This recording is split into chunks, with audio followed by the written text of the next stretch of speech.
यह देश की दिशा निर्धारित करने में अहम भूमिका निभाएगा। ईश्वर दत्त मानव स्वभाव अच्छाइयों से भरा रहता है, लेकिन समय के साथ आई विकृतियां, बुराइयों के जंजाल में वो घुटन महसूस करने लगता है। भीतर की अच्छाइयों के कारण विकृतियां और बुराइयों की घुटन से बाहर निकलने के लिए वो छटपटाता रहता है। हमारे राष्ट्र जीवन और समाज जीवन में भ्रष्टाचार, काला धन, जाली नोटों के जाल ने ईमानदार को भी घुटने टेकने के लिए मजबूर कर दिया था। उसका मन स्वीकार नहीं करता था, लेकिन उसे परिस्थितियों को सहना पड़ता था, मजबूरन स्वीकार करना पड़ता था। दिवाली के बाद की घटनाओं से ये सिद्ध हो चुका है कि करोड़ों देशवासी ऐसी घुटन से मुक्ति के अवसर की तलाश कर रहे थे। हमारे देशवासियों की अंतर ऊर्जा को हमने कई बार अनुभव किया है। चाहे सन 62 की लड़ाई हो, 65 की लड़ाई हो, 71 की लड़ाई हो, करगिल का युद्ध हो, भारत के कोटि कोटि नागरिकों की संगठित शक्तियों और अप्रतिम देशभक्ति के हमने दर्शन किए हैं। कभी ना कभी बुद्धिजीवी वर्ग इस बात की चर्चा जरूर करेगा कि बाह्य शक्तियों के सामने तो देशवासियों का संकल्प सहज बात है, लेकिन जब देश के कोटि कोटि नागरिक अपने ही भीतर घर कर गई बीमारियों के खिलाफ, बुराइयों के खिलाफ, विकृतियों के खिलाफ लड़ाई लड़ने के लिए मैदान में उतरते हैं, तो वो घटना हर किसी को नए सिरे से सोचने के लिए प्रेरित करती है। दिवाली के बाद लगातार देशवासी दृढ़ संकल्प के साथ, अप्रतिम धैर्य के साथ, त्याग की पराकाष्ठा करते हुए, कष्ट झेलते हुए बुराइयों को पराजित करने के लिए लड़ाई लड़ रहे हैं। जब हम कहते हैं कि कुछ बात है कि हस्ती मिटती नहीं हमारी, कुछ बात है कि हस्ती मिटती नहीं हमारी, इस बात को देशवासियों ने जी करके दिखाया है। कभी लगता था सामाजिक जीवन की बुराइयां, विकृतियां जाने अनजाने में, इच्छा अनिच्छा से हमारी जिंदगी का हिस्सा बन गए हैं। लेकिन 8 नवंबर के बाद की घटनाएं हमें पुनर्विचार करने के लिए मजबूर करती हैं। 125 करोड़ देशवासियों ने तकलीफें झेलकर, कष्ट उठाकर ये सिद्ध कर दिया है कि हर हिंदुस्तानी के लिए सच्चाई और अच्छाई कितनी अहमियत रखती है। काल के कपाल पर यह अंकित हो चुका है कि जनशक्ति का सामर्थ्य क्या होता है, उत्तम अनुशासन किसे कहते हैं, अपप्रचार की आंधी में सत्य को पहचानने की विवेक बुद्धि किसे कहते हैं, सामर्थ्यवान बेबाक बेईमान के सामने ईमानदारी का संकल्प कैसे विजय पाता है। गरीबी से बाहर निकलने को आतुर जिंदगी भव्य भारत के निर्माण के लिए क्या कुछ नहीं कर सकती। देशवासियों ने जो कष्ट झेला है वो भारत के उज्जवल भविष्य के लिए नागरिकों के त्याग की मिसाल है। 125 करोड़ देशवासियों ने संकल्पबद्ध होकर अपने पुरुषार्थ से, अपने परिश्रम से, अपने पसीने से उज्जवल भविष्य की आधारशिला रखी है। आमतौर पर जब अच्छाई के लिए आंदोलन होते हैं तो सरकार और जनता आमने सामने होती है। यह इतिहास की ऐसी मिसाल है जिसमें सच्चाई और अच्छाई के लिए सरकार और जनता दोनों मिलकर कंधे से कंधा मिलाकर लड़ाई लड़ रहे हैं। मेरे प्यारे देशवासियों, मैं जानता हूं कि बीते दिनों आपको अपना ही पैसा निकालने के लिए घंटों लाइन में लगना पड़ा, परेशानी उठानी पड़ी। इस दौरान मुझे सैकड़ों हजारों चिट्ठियां भी मिली हैं। हर किसी ने अपने विचार रखे हैं, संकल्प भी दोहराया है, साथ ही साथ अपना दर्द भी मुझसे साझा किया है। इन सब में एक बात मैंने हमेशा अनुभव की, आपने मुझे अपना मानकर के बातें कही हैं। भ्रष्टाचार, काला धन, जाली नोट के खिलाफ लड़ाई में आप एक कदम भी पीछे नहीं रहना चाहते हैं। आपका ये प्यार आशीर्वाद की तरह है। अब प्रयास यह है कि नववर्ष में हो सके उतना जल्दी बैंकों को सामान्य स्थिति की तरफ ले जाया जाए। सरकार में इस विषय से जुड़े सभी जिम्मेदार व्यक्तियों से कहा गया है कि बैंकिंग व्यवस्था को सामान्य करने पर ध्यान केंद्रित किया जाए।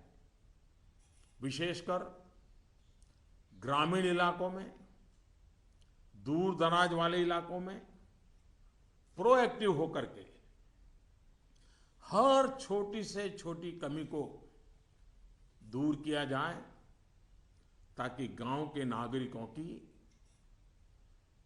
किसानों की कठिनाइयां खत्म हो। प्यारे भाइयों और बहनों,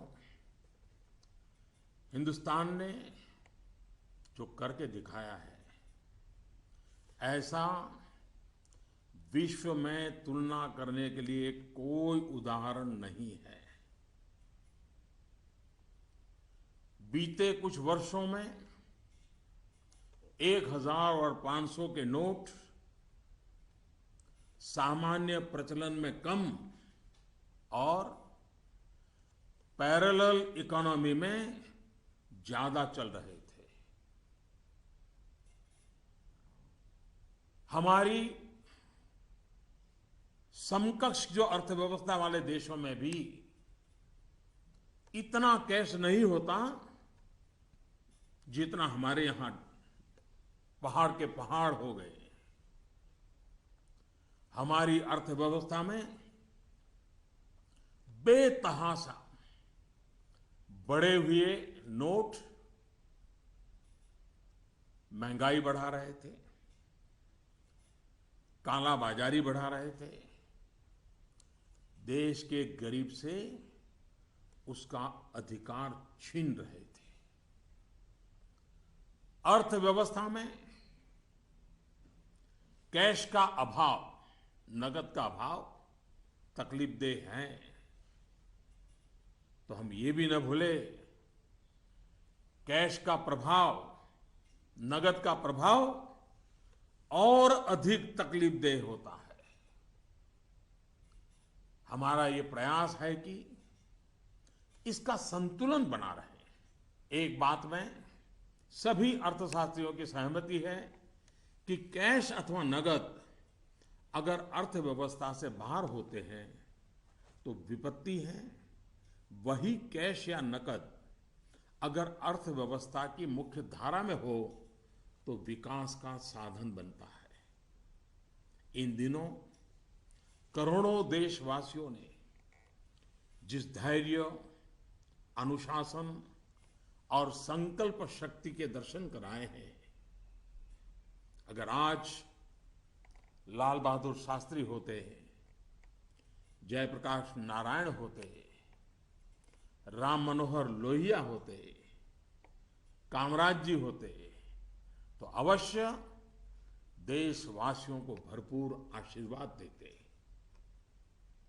किसी भी देश के लिए ये एक शुभ संकेत है कि उसके नागरिक कानून और नियमों का पालन करते हुए गरीबों की सेवा में सरकार की सहायता के लिए मुख्य धारा में वापस आना चाहते हैं।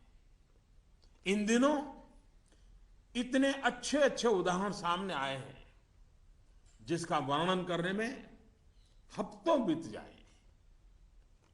नकद में कारोबार करने पर मजबूर अनेक नागरिकों ने कानून नियम का पालन करते हुए मुख्य धारा में आने की इच्छा प्रकट की है। यह अप्रत्याशित है और सरकार इसका स्वागत करती है। मेरे प्यारे देशवासियों, हम कब तक सच्चाइयों से मुंह मोड़ते रहेंगे? मैं आपके सामने एक जानकारी साझा करना चाहता हूं और इसे सुनने के बाद या तो आप हंस पड़ेंगे या फिर आपका गुस्सा फूट पड़ेगा। आपको जानकर के हैरानी होगी, सरकार के पास दर्ज की गई जानकारी के हिसाब से देश में सिर्फ और सिर्फ 24 लाख लोग ये स्वीकारते हैं कि उनकी आय 10 लाख रुपये सालाना से ज्यादा है। क्या किसी देशवासी के गले ये बात उतरेगी? आप भी अपने आसपास बड़ी बड़ी कोठियां, बड़ी बड़ी गाड़ियां देखते ही होंगे। देश के बड़े बड़े शहरों को ही देखें तो किसी एक शहर में आपको सालाना 10 लाख से अधिक आय वाले लाखों लोग मिल जाएंगे। क्या आपको नहीं लगता कि देश की भलाई के लिए ईमानदारी के आंदोलन को और अधिक ताकत देने की जरूरत है? भ्रष्टाचार, काले धन के खिलाफ इस लड़ाई की सफलता के कारण ये चर्चा बहुत स्वाभाविक है कि अब बेईमानों का क्या होगा, बेईमानों पर क्या बीतेगी, बेईमानों को क्या सजा होगी। भाइयों और बहनों, कानून कानून का काम करेगा, पूरी कठोरता से करेगा, लेकिन सरकार के लिए इस बात की भी प्राथमिकता है कि ईमानदारों को मदद कैसे मिले, ईमानदारों को सुरक्षा कैसे मिले, ईमानदारी की जिंदगी बिताने वालों की कठिनाई कैसे कम हो, ईमानदारी अधिक प्रतिष्ठित कैसे हो।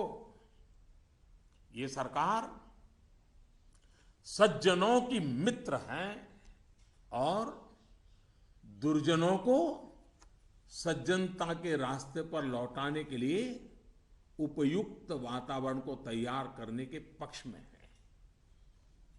वैसे ये भी एक कड़वा सत्य है कि लोगों को सरकार की व्यवस्थाओं,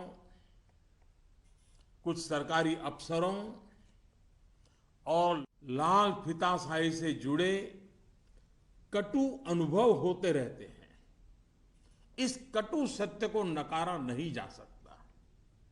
इस बात से कौन इनकार कर सकता है कि नागरिकों से ज्यादा जिम्मेवारी अफसरों की है, सरकार में बैठे छोटे बड़े व्यक्ति की है। और इसलिए चाहे केंद्र सरकार हो, राज्य सरकार हो या फिर स्थानीय निकाय, सबका दायित्व है कि सामान्य से सामान्य व्यक्ति के अधिकार की रक्षा हो, ईमानदारों की मदद हो और बेईमान अलग थलग हो। दोस्तों, पूरी दुनिया में एक सर्वसामान्य तथ्य है कि आतंकवाद, नक्सलवाद, जाली नोटों का कारोबार, ड्रग के धंधे से जुड़े लोग, मानव तस्करी से जुड़े लोग, हथियारों के कारोबार में लगे लोग, ये सब लोग काले धन पर ही निर्भर रहते हैं। ये समाज और सरकारों के लिए नासूर बन गया है। इस एक निर्णय ने इन सब पर गहरी चोट पहुंचाई है। आज काफी संख्या में नौजवान हिंसा का रास्ता छोड़ मुख्य धारा में लौट रहे हैं। अगर हम जागरूक रहें तो अपने बच्चों को हिंसा और अत्याचार के उन रास्तों पर वापस लौटने से बचा पाएंगे। इस अभियान की सफलता इस बात में भी है कि अर्थव्यवस्था की मुख्य धारा से बाहर जो धन था वो बैंकों के माध्यम से अर्थव्यवस्था की मुख्य धारा में वापस आ गया है।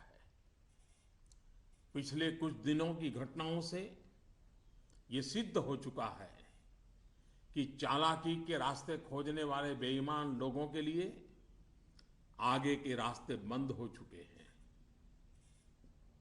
टेक्नोलॉजी ने इसमें बहुत बड़ी सेवा की है। आदतन बेईमान लोगों को भी अब टेक्नोलॉजी की ताकत के कारण काले कारोबार से निकलकर कानून नियम का पालन करते हुए मुख्य धारा में आना ही होगा। साथियों, बैंक कर्मचारियों ने इस दौरान दिन रात एक किए हैं। हजारों महिला बैंक कर्मचारी भी देर रात तक रुककर इस अभियान में शामिल रही है। पोस्ट ऑफिस में काम करने वाले लोग, बैंक मित्र, सभी ने सराहनीय काम किया है।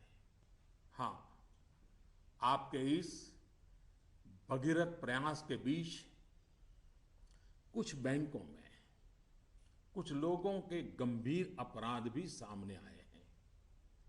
कहीं कहीं सरकारी कर्मचारियों ने भी गंभीर अपराध किए हैं और आदतन फायदा उठाने का निर्लज्ज प्रयास भी हुआ है।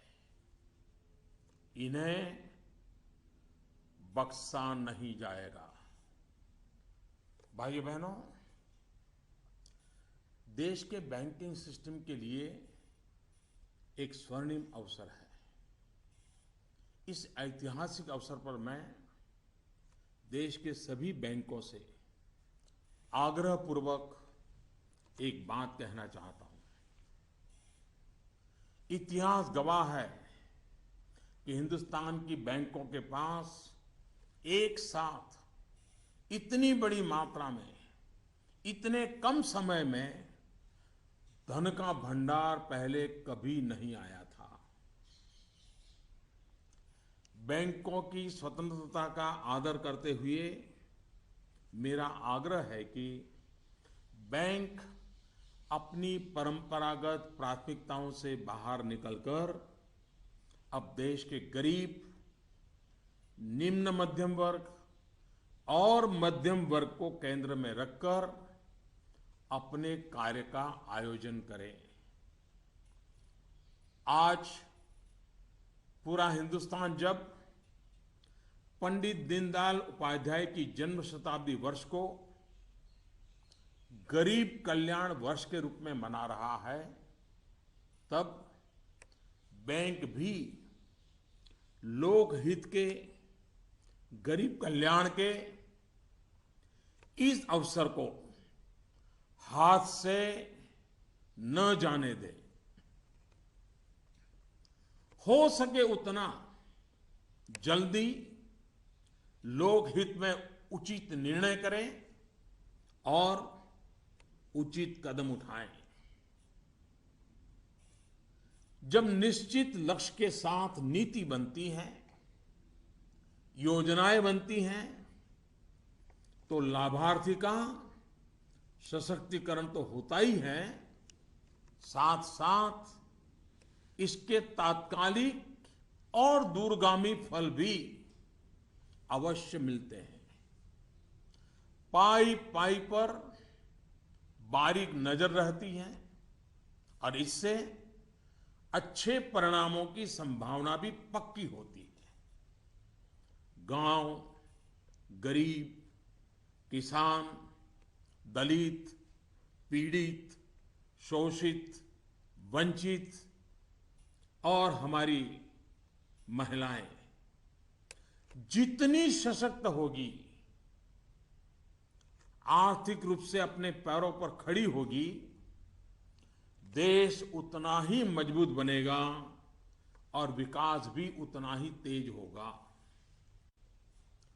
सबका साथ, सबका विकास, इस ध्येय वाक्य को चरितार्थ करने के लिए नववर्ष की पूर्व संध्या पर देश के 125 करोड़ नागरिकों के लिए सरकार कुछ नई योजनाएं ला रही है। दोस्तों, स्वतंत्रता के इतने साल बाद भी देश में लाखों गरीबों के पास अपना घर नहीं है। जब अर्थव्यवस्था में काला धन बढ़ा तो मध्यम वर्ग की पहुंच से घर भी खरीदना दूर हो गया था। गरीब, निम्न मध्यम वर्ग और मध्यम वर्ग के लोग घर खरीद सकें, इसके लिए सरकार ने कुछ बड़े फैसले लिए हैं। अब प्रधानमंत्री आवास योजना के तहत शहरों में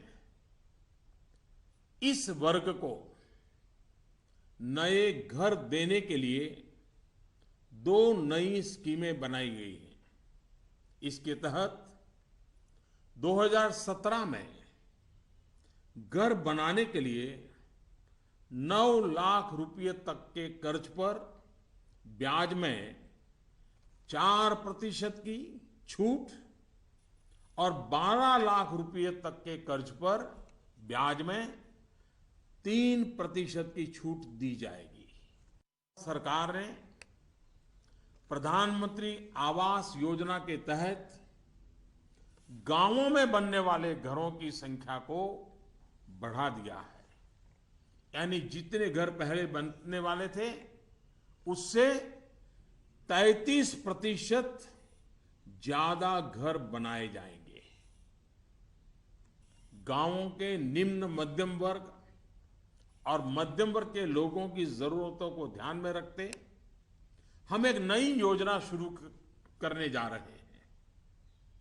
2017 में गांव में रहने वाले जो लोग अपने घर का निर्माण करना चाहते हैं या पुराने घर में कोई विस्तार करना चाहते हैं, 1-2 कमरे और बनाना चाहते हैं, ऊपर एक आध नई मंजिल बनाना चाहते हैं, उन्हें 2 लाख रुपए तक के ऋण में 3% ब्याज की छूट दी जाएगी। दोस्तों, बीते दिनों चारों तरफ ऐसा वातावरण बना दिया गया था कि देश की कृषि बर्बाद हो गई है। ऐसा वातावरण बनाने वालों को मेरे देश के किसानों ने करारा जवाब दिया है। पिछले वर्ष की तुलना में इस वर्ष रबी की बुआई में 6% ज्यादा वृद्धि हुई है। फर्टिलाइजर भी 9% ज्यादा उठाया गया है। सरकार ने इस बात का लगातार ध्यान रखा कि किसानों को बीज की दिक्कत ना हो, खाद की किल्लत ना हो, कर्ज लेने में परेशानी ना आए। अब किसान भाइयों के हित में कुछ और अहम निर्णय भी लिए गए हैं। डिस्ट्रिक्ट कोऑपरेटिव सेंट्रल बैंक और प्राइमरी सोसाइटी से जिन किसानों ने खरीफ और रबी की बुआई के लिए कर्ज लिया था, उस कर्ज के 60 दिन का ब्याज सरकार वहन करेगी और किसानों के खातों में ट्रांसफर करेगी। कोऑपरेटिव बैंक और सोसाइटी से किसानों को और ज्यादा कर्ज मिल सके, इसके लिए उपाय किए गए हैं।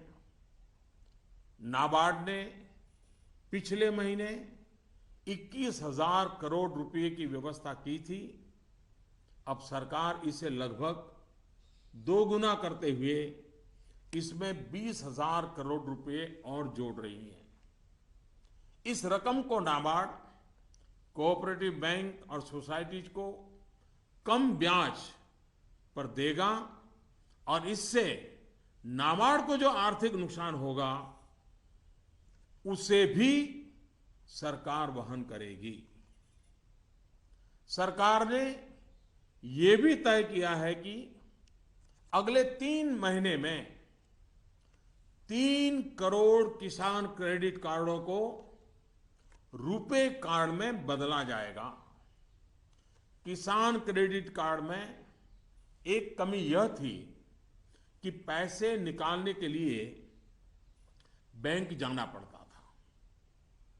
अब जब किसान क्रेडिट कार्ड को रुपे कार्ड में बदल दिया जाएगा तो किसान कहीं पर भी अपने कार्ड से खरीद बिक्री कर पाएगा। भाइयों और बहनों, जिस प्रकार देश की अर्थव्यवस्था में कृषि का महत्व है, उसी प्रकार विकास और रोजगार के लिए लघु और मध्यम उद्योग, जिसे एमएसएमई भी कहते हैं, इसका भी महत्वपूर्ण योगदान है। इस बात को ध्यान में रखते हुए सरकार ने इस क्षेत्र के लिए कुछ निर्णय लिए हैं जो रोजगार बढ़ाने में सहायक होंगे।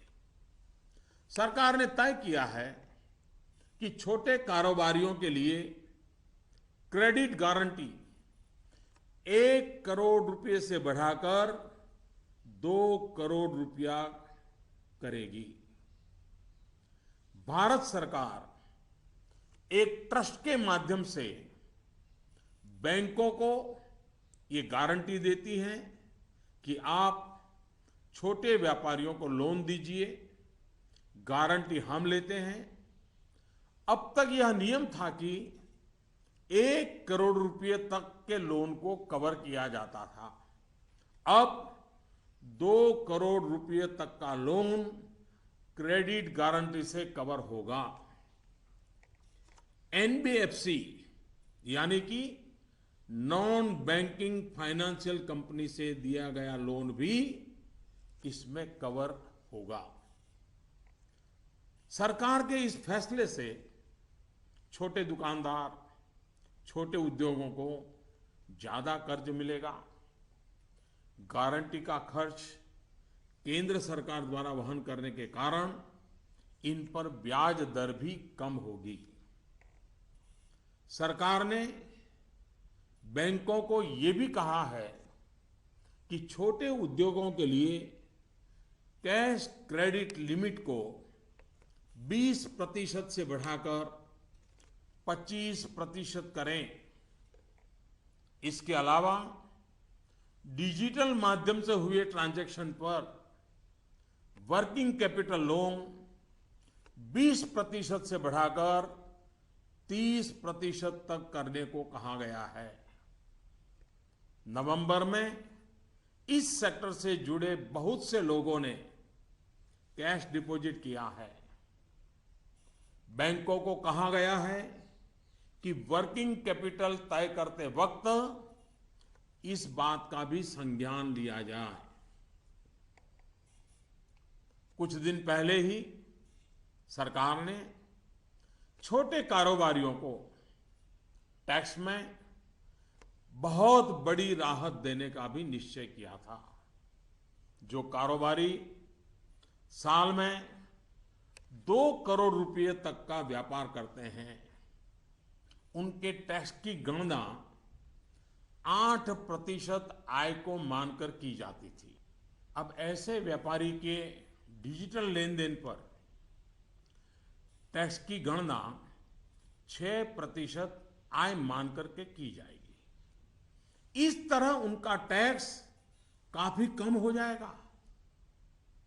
दोस्तों, मुद्रा योजना की सफलता निश्चित तौर पर बहुत ही उत्साहवर्धक रही है।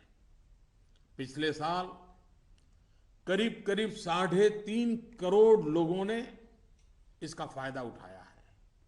दलित, आदिवासी, पिछड़ों एवं महिलाओं को प्राथमिकता देते हुए सरकार का इसे अब डबल करने का इरादा है। मैं माताओं बहनों से भी एक बात करना चाहता हूं। गर्भवती महिलाओं के लिए भी एक देशव्यापी योजना की शुरुआत की जा रही है। अब देश के सभी 650 से ज्यादा जिलों में सरकार गर्भवती महिलाओं को अस्पताल में पंजीकरण और डिलीवरी, टीकाकरण और पौष्टिक आहार के लिए 6,000 रुपये की आर्थिक मदद करेगी। ये राशि गर्भवती महिलाओं के अकाउंट में ट्रांसफर की जाएगी, सीधी उनके खाते में जमा कर दी जाएगी। देश में माता मृत्यु दर को कम करने में इस योजना से बड़ी सहायता मिलेगी। वर्तमान में ये योजना सिर्फ 4,000 रुपये की आर्थिक मदद और पायलट प्रोजेक्ट के रूप में सिर्फ 53 जिलों में चलाई जा रही है। भारत में सीनियर सिटीजन्स, वरिष्ठ नागरिकों की संख्या भी बहुत है। सरकार ने सीनियर सिटीजन्स का भी विशेष ध्यान रखा है। सरकार वरिष्ठ नागरिकों के लिए भी एक स्कीम शुरू करने जा रही है। बैंक में ज्यादा पैसा आने पर अक्सर बैंक डिपॉजिट पर इंटरेस्ट रेट घटा देते हैं। वरिष्ठ नागरिकों पर इसका प्रभाव ना हो, इसलिए 7.5 लाख रुपए तक की राशि पर 10 साल तक के लिए सालाना 8% का इंटरेस्ट रेट, ब्याज दर सुरक्षित किया जाएगा। ब्याज की ये राशि वरिष्ठ नागरिक हर महीने प्राप्त कर सकते हैं। भ्रष्टाचार, काला धन की जब भी चर्चा होती है तो राजनेता, राजनीतिक दल, चुनाव का खर्च, ये सारी बातें चर्चा के केंद्र में रहती है। अब वक्त आ चुका है कि सभी राजनेता और सभी राजनीतिक दल देश के ईमानदार नागरिकों की भावनाओं का आदर करें, जनता के आक्रोश को समझें। ये बात सही है कि राजनीतिक दलों ने समय समय पर व्यवस्था में सुधार के लिए सार्थक प्रयास भी किए हैं। सभी दलों ने मिलकर के स्वेच्छा से अपने ऊपर बंधनों को स्वीकार किया है। आज आवश्यकता है कि सभी राजनेता और सभी राजनीतिक दल होलियर देन दाऊ, इससे अलग हट करके, मिल बैठ करके पारदर्शिता को प्राथमिकता देते हुए भ्रष्टाचार और काले धन से राजनीतिक दलों को मुक्त कराने की दिशा में सही कदम उठाएं। हमारे देश में सामान्य नागरिक से लेकर के राष्ट्रपति जी तक सभी ने लोकसभा, विधानसभा का चुनाव साथ साथ कराए जाने के बारे में कभी न कभी कहा है। आए दिन चल रहे चुनावी चक्र, उससे उत्पन्न आर्थिक बोझ तथा प्रशासन व्यवस्था पर बने बोझ से मुक्ति पाने की बात का समर्थन किया है। अब समय आ गया है कि इस पर बहस हो, सार्थक बहस हो और रास्ता खोजा जाए। हमारे देश में हर सकारात्मक परिवर्तन के लिए हमेशा स्थान रहा है। अब डिजिटल लेन देन, ऑनलाइन पेमेंट या ई पेमेंट को लेकर के समाज में काफी सकारात्मक परिवर्तन देखा जा रहा है। ज्यादा से ज्यादा लोग इससे जुड़ रहे हैं। कल ही सरकार ने बाबा साहेब भीमराव अंबेडकर के नाम पर डिजिटल ट्रांजैक्शन के लिए पूरी तरह एक स्वदेशी प्लेटफॉर्म भीम लॉन्च किया है। भीम यानी भारत इंटरफेस फॉर मनी। मैं देश के युवाओं से, व्यापारी वर्ग से, किसानों से आग्रह करता हूं कि भीम से ज्यादा जुड़े।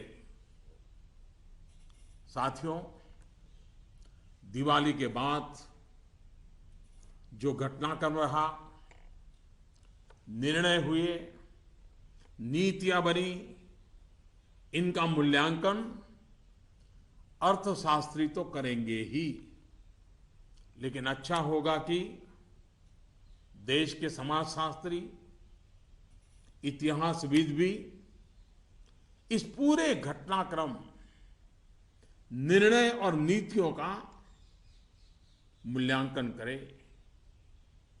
एक राष्ट्र के रूप में भारत का गांव, गरीब, किसान, युवा, पढ़े लिखे, अनपढ़, पुरुष, महिला, सबने अप्रतिम धैर्य और लोक शक्ति का दर्शन कराया है। कुछ समय के बाद 2017 का नया वर्ष प्रारंभ होगा। आज से ठीक 100 साल पहले 1917 में महात्मा गांधी के नेतृत्व में चंपारण में पहली बार सत्याग्रह का आंदोलन आरंभ हुआ था। इन दिनों हमने देखा कि 100 वर्ष के बाद भी हमारे देश में सच्चाई और अच्छाई के प्रति सकारात्मक संस्कार का मूल्य है। आज महात्मा गांधी नहीं है, परंतु उनका यह मार्ग जो हमें सत्य का आग्रह करने के लिए प्रेरित करता है, वह सर्वाधिक उपयुक्त है। चंपारण सत्याग्रह की शताब्दी के अवसर पर हम फिर एक बार महात्मा गांधी का पुण्य स्मरण करते हुए सत्य के आग्रही बनेंगे तो सच्चाई और अच्छाई की पटरी पर आगे बढ़ने में कोई कठिनाई नहीं आएगी। भ्रष्टाचार और काले धन के खिलाफ इस लड़ाई को हमें रुकने नहीं देना है। सत्य का आग्रह संपूर्ण सफलता की गारंटी है। 125 करोड़ का देश हो, 65% जनसंख्या 35 साल से कम उम्र के नौजवानों की हो, साधन भी हो, संसाधन भी हो और सामर्थ्य में कोई कमी ना हो, ऐसे हिंदुस्तान के लिए कोई कारण नहीं है कि हमारा देश अब पीछे रह जाए। नववर्ष की नई किरण नई सफलताओं का संकल्प लेकर के आ रही है। आइए हम सब मिलकर चल पड़े, बाधाओं को पार करते चले, एक नए उज्जवल भविष्य का निर्माण करें। बहुत बहुत धन्यवाद। जय हिंद।